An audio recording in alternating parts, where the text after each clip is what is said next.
Voltamos para o último bloco do programa de hoje. Estamos conversando com o professor Newton da Costa sobre a lógica e o direito.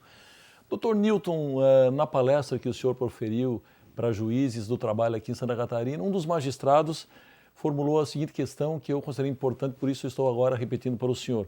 Quando dois juízes com igual capacidade e postura ética decidem de forma diferente sobre um mesmo caso e ambas as soluções são validadas, nós temos um resultado da lógica para consistente referida há pouco? Claro, esse é um dos casos comuns que acontece em lógica jurídica. E se a gente quiser sistematizar, então, a possibilidade de se utilizar máquinas para obter sentenças jurídicas e sistematizar, por meio de máquinas, a atividade do jurista, seguramente teremos que ser levados a estudar esse caso. Quer dizer, sentenças contraditórias nas mesmas circunstâncias. E aí é o uso da lógica para consistente, e a lógica para consistente vai dizer parar e substituir isso por uma sentença melhor. Mas aí, naturalmente, é um outro nível de investigação, que o juiz é que, na verdade, vai ter o papel decisivo para achar a solução conveniente. Bom, nós estamos falando um pouco de limitações, tanto das máquinas quanto dos homens. Na sua opinião, a limitação da mente humana é mais de natureza orgânica ou é um problema de linguagem? Bom, eu vou responder como Turing, o grande lógico inglês, respondeu. Ele dizia que o cérebro funciona mais ou menos como uma máquina de Turing, quer dizer, um computador no sentido comum digital, no sentido comum da palavra. E que, evidentemente, como esses computadores têm limitações, inclusive em lógica se estabelece certos teoremas de limitação, o ser humano terá, evidentemente, certas limitações. Mas muita gente acha que o cérebro humano não é uma máquina de Turing, que então, se ela for um outro tipo diferente de máquina, provavelmente nós teríamos que estudar isso mais a fundo para poder ter tirarmos alguma consequência a respeito das limitações ou não do cérebro humano. O senhor poderia falar um pouco sobre robótica jurídica? A robótica jurídica é o uso de máquinas para se obter certos resultados jurídicos. Por exemplo, sistematização de sentenças e tal. E não há dúvida que aí não é uma questão de que se no futuro vão usar robótica ou não. Isso é absolutamente essencial, não vejo uma outra solução sem o uso sistemático de máquinas para a sistematização e para que se formule de um modo sensato certas sentenças jurídicas de um modo rápido, porque senão a coisa vai demorar demais. Então, se levar em conta tempo, espaço e uma série de outras coisas, eu acho que dentro de 50 anos, metade do trabalho do juiz vai ser via máquina. O senhor já consegue visualizar um computador quântico? Sim, computador quântico é algo que muita gente já conseguiu, pelo menos teoricamente, desenvolver, inclusive a teoria geral. Tem-se teorias e mais teorias a respeito do computador, do que eles podem fazer, do que eles não podem fazer, etc. Agora, lastimavelmente, até o momento, não se conseguiu construir nenhum computador quântico realmente bom. Tem-se de computadores muito rudimentares, mas eu acredito que é uma questão de tempo e a computação quântica vai se impor. Professor, e o que é um paradoxo deôntico? Sim, um paradoxo deôntico consiste essencialmente no seguinte: eu tenho duas proposições, por exemplo, não matar, e ela é obrigatória.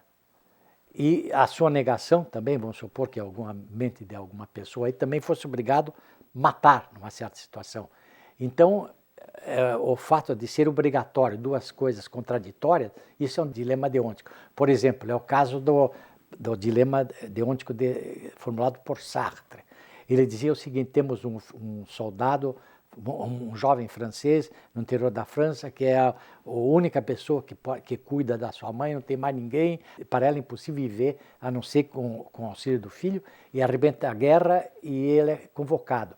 Então ele é obrigado, por uma questão de patriotismo, a servir o exército francês e abandona a mãe. Mas, por outro lado, ele é obrigado a continuar com a mãe e não servir o exército francês. Então, ele tem duas situações obrigatórias e contraditórias: ir para servir o exército francês e não ir.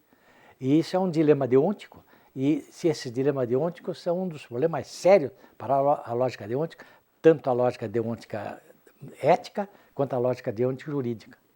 Isso é um dilema deôntico e um dilema ético, né? O senhor ficaria com qual solução? Isso é difícil. Aí precisaria, esse dilema de Sartre, principalmente, é muito difícil dizer qual que... cada pessoa tem a sua... propõe uma solução.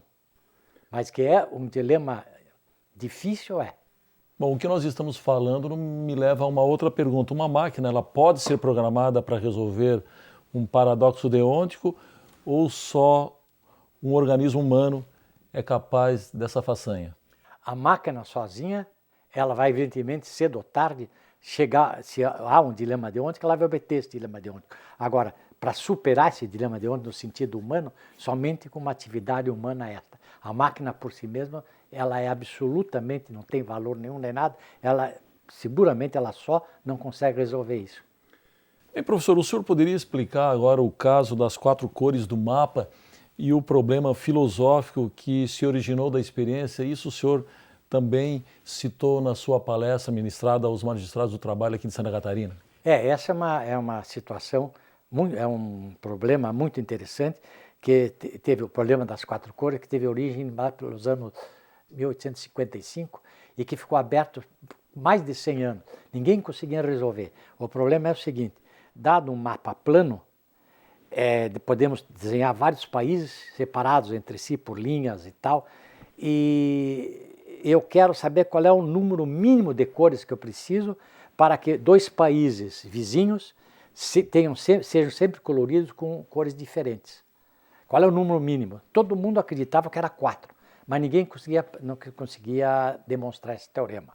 Até que Haken e Apple, usando o computador, um computador que trabalhou mais de 1000 horas, trabalhou enorme, e conseguiram provar que de fato o teorema é verdadeiro. Agora, essa demonstração que foi feita pela máquina, só pode ser feita pela máquina. Inclusive não dá nem para o matemático seguir todos os passos, porque isso demoraria 100 anos, 200 anos para seguir a demonstração inteira. E aí se põe o problema. Será que